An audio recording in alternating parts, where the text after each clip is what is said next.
Hello everyone and welcome back to today's morning report on Monday the 2nd of February with me, Richard Pro Market Analyst at Hantech Markets.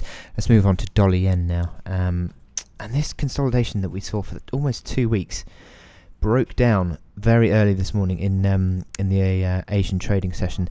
The yen was strengthened quite strongly, and we broke below that 117.20 mark. And it just shows that I think the pressure is just slightly towards the bears. I've sort of been contemplating this in the last few days anyway, but it's this range. We've got a series of lower highs still, and you had this pressure consistently on the 17.20, and that broke to the downside quite strongly.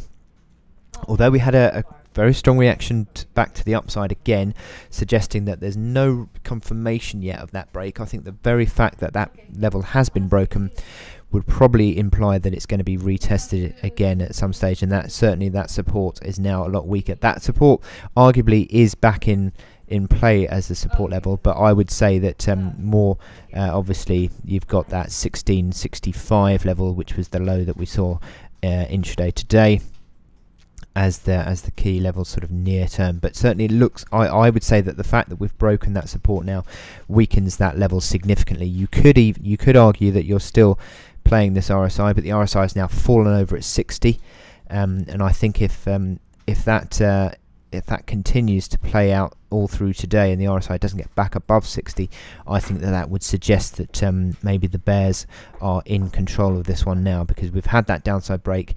Although it quickly corrected back higher, I think that would certainly suggest that the bears are beginning to gain control of this, just slightly anyway.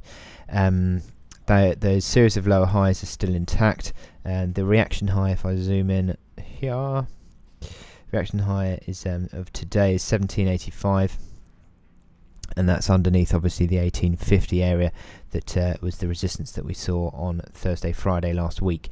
So it just looks like there's a little bit of yen strength coming through, and even the reaction following on from there. A series of bull candles on the hourly chart, but now as the Europeans have started to take control, it's a little bit more of a bearish look to the consolidation. So I wish you good luck in your trading today, and I will speak to you later. Thank you.